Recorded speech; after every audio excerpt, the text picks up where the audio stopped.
Hello అండి, welcome back to my channel. ఈరోజు నేను ఈ వీడియోలో ఫ్రిడ్జ్ ఆర్గనైజర్స్ గురించి అయితే షేర్ చేయబోతున్నానండి. ఇవి చాలా యూస్ఫుల్గా అనిపించాయి. ఇలా కూరగాయలు, ఆకుకూరలు అండ్ అట్లాగే ఫ్రూట్స్ కూడా పెట్టుకోవచ్చు అనమాట.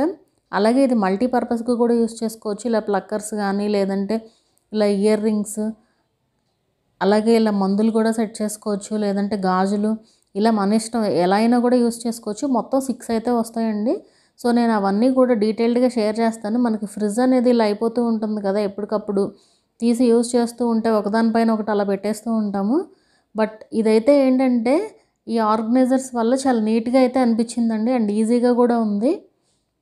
సో నేను ఇవైతే 6 తెప్పించాను అనమాట. దీని కాస్ట్ వచ్చేసి 499 పడిందండి. మొత్తం 6 అయితే వచ్చాయి వీటిల్లో. అండ్ మనకి ఎప్పుడన్నా బాగా ఫ్రిడ్జ్ బాగా ఐస్ గడ్డలాగా కట్టేసినప్పుడు కూరగాయలన్నీ కూడా పాడైపోతూ ఉంటాయి కదా, నీళ్ళన్నీ కూడా కిందకు వచ్చి మనం డీఫ్రాస్ట్ చేసినప్పుడు. సో అలాంటి ప్రాబ్లం కూడా ఉండదన్నమాట. సో ఇది చూస్తున్నారు కదా, ఈ వైట్ది, దాని కిందకి వాటర్ అయితే వెళ్ళిపోయి పైన అయితే వెజిటేబుల్స్ ఉంటాయి. సో ఫ్రెష్గా ఉంటాయి అన్నమాట. సో ఇంత సైజ్ అయితే ఉంటాయండి బాక్సులు. టోటల్ 6 అయితే వస్తాయి. వీటిని క్లీన్ చేసి వాడుకోవాలి. సో ఇప్పుడు చూస్తున్నారు కదా, ఇది కొంచెం ఎత్తుగా ఉంటుంది ఇక్కడ.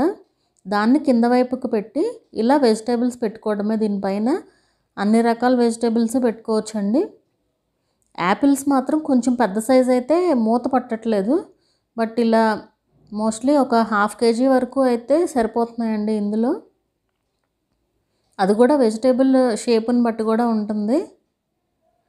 సో ఇలా నేనైతే ఈ వెజిటేబుల్స్ అన్నీ కూడా ఇందులోకి పెడుతున్నాను.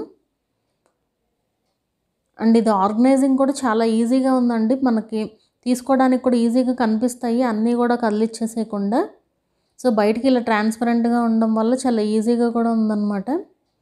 అలాగే ఆకుకూరలు కూడా పెట్టుకోవచ్చు. కొత్తిమీర, కరివేపాకు, ఇట్లా ఆకుకూరలు ఏవైనా కూడా ఇలా సెట్ చేసుకోవచ్చు. అలాగే పచ్చిమిరపకాయలు. అండ్ ఇది మనకి పెట్టుకోవడానికి కూడా చూస్తున్నారు కదా ఎంత సింపుల్గా ఉంటుందో. తీసుకోవడము అలాగే పెట్టడం కూడా చాలా సింపుల్గా ఉంటుంది. అండ్ ఒకే ప్లేస్లో మనకి ప్లేస్ కూడా సేవ్ అవుతుందండి దీనివల్ల. సో అందుకే నేను ఈ వీడియో అయితే షేర్ చేస్తున్నాను. యాక్చువల్గా ఇది నేను వీడియో తీయాలని అసలు అనుకోలేదు. బట్ తెప్పించిన తర్వాత ఇంత యూస్ఫుల్గా ఉంది అనిపించి వీడియో అయితే పోస్ట్ చేస్తున్నాను అనమాట. అలాగే మనం ఓన్లీ దాంట్లోకే కాకుండా ఫ్రిడ్జ్లోకనే కాకుండా ఇలా కూడా యూస్ చేసుకోవచ్చు. వీటిని మొత్తం 6 వాడేసుకోవచ్చు. లేదంటే ఒక 3 వెజిటేబుల్స్కి ఒక 3 ఏమో ఇలా వీటికి కూడా యూస్ చేసుకోవచ్చు అన్న ఉద్దేశంతో నేను ఇలా ఈ ఐడియాస్ కూడా అయితే షేర్ చేస్తున్నాను. కాకపోతే గాజులకు మాత్రం చిన్న గాజులు అయితే మూత పడుతుందండి. పెద్ద గాజులు అయ్యేసరికి ఆ మూత అనేది హైట్ సరిపోవట్లేదు అనమాట. సో అదొక్కటే. సో ఈ వీడియో ఎలా అనిపించింది అనేది నాకు కింద కామెంట్ చేయండి. వీడియో నచ్చితే లైక్ చేయండి. అలాగే ఛానల్ని కూడా సబ్స్క్రైబ్ చేసుకుని మరొక మంచి వీడియోతో మళ్ళీ కలుద్దాము.